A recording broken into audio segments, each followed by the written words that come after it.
Well, shemai everyone, how are you all?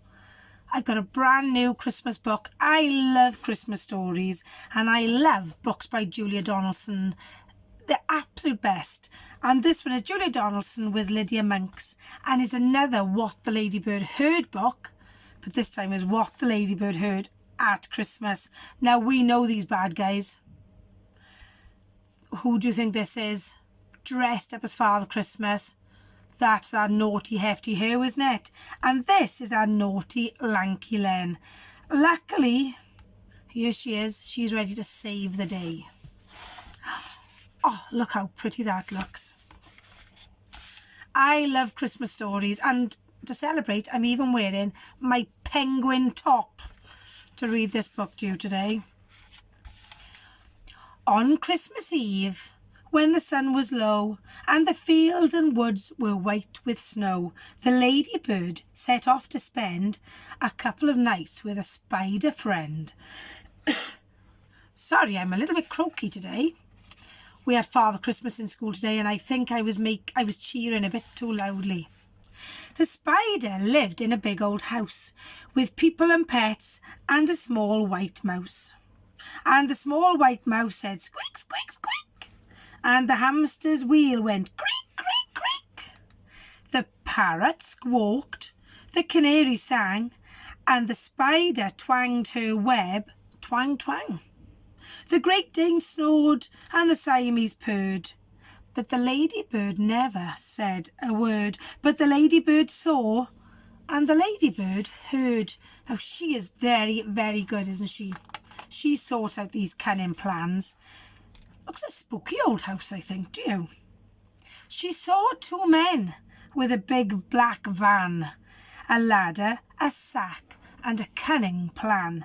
The ladybird already knew they were Lanky Len and Hefty Who.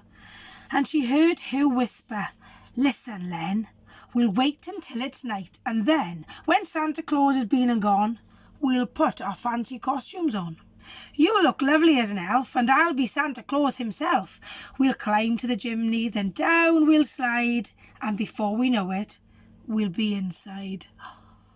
Uh-oh. So they're going to pretend to be Father Christmas and an elf and go down the chimney. Said Len, "They say that house is haunted, but we're both brave and we won't be daunted. Later on, those girls and boys will have their stockings filled with toys. We'll take those stockings off their beds.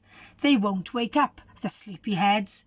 And even if they do awake, they'll think we've come to give, not take." The two thieves chuckled. Ha, ha, ha! What clever, crafty chaps we are.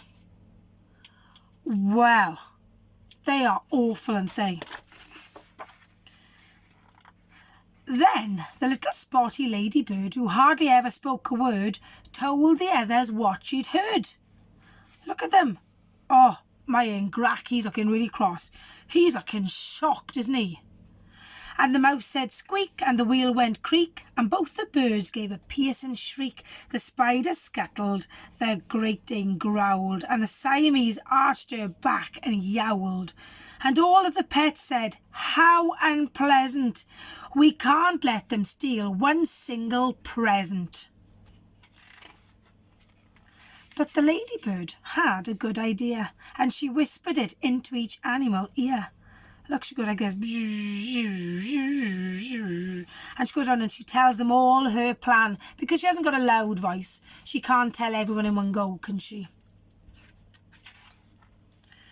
Then they found a sheet of the perfect size, and the parrot pecked 2 holes for eyes. The spider spun, and the Siamese cat slunk out to chat to a friendly bat. What do you think they're going to do? Look at all these spider webs. That makes the house look really spooky, doesn't it? Upstairs the children, Flo, Fleur, Fred and little Finn were snug in bed. Then Santa came with treats and toys for all 4 lucky girls and boys. Now this is the real Santa, isn't it? This is the real deal, because edrychwch, reindeer on the roof. And this Santa is smiling and looks all friendly. Look at the Great Dane. He's got one eye open. He knows what's going to happen next. The thieves kept watch until he'd gone. Then they put their fancy costumes on. They climbed to the chimney and down they slid. "They're here," hissed the cat, and the pets all hid. Look at his legs. There's the Great Dane. He's running off. There's the cat. There's the ladybird. There's the mouse. And look, there's the parrot. And there's the spider. The small white mouse was ready. Hop! She leapt and she crept inside Len's top. Then lanky Len began to whine. "There's fingers crawling up my spine." Are they fingers? It's just a little mouse, isn't it?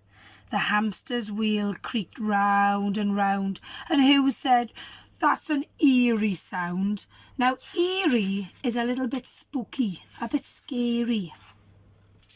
The spider wound her silky threads all around the robbers' heads. Then Len said, "This is awfully rummy." "I'm scared," cried Hugh. "I want my mummy." The Siamese cat let out a yowl. "Oh, crumbs," said Len, a ghostly howl. The canary sang, "Beware, beware," as they turned the corner of the stair. And there they saw a dreadful sight. Can you work out what it is?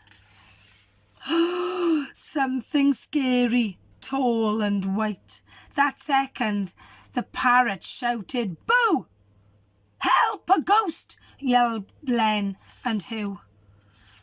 Is it a ghost? Who's under there? It's the Great Dane, isn't it? The big dog. They fell downstairs and they charged outside. But who was waiting? "Bats!" they cried, and frightened for their lives they ran all the way back to their big black van. The bats flapped after the two bad men, and they never went back to that house again. Then the small white mouse said, "Squeak, squeak, squeak," and the hamster's wheel went creak, creak, creak. The parrot squawked and the canary sang, and the spider twanged her web, twang, twang. The Great Dane woofed and the Siamese purred, but the ladybird never said a word. And look, the bats are chasing the lorry down the road. And there's Santa, I think he's saying, "Thank you." And that's the end. I love that story. Do you know, these are always getting up to no good. They're nothing like us, are they? They are just so naughty and ddrwg iawn, so naughty. Well, I hope you're getting ready for Christmas because, you know, today is the 3rd of December when I'm reading this one.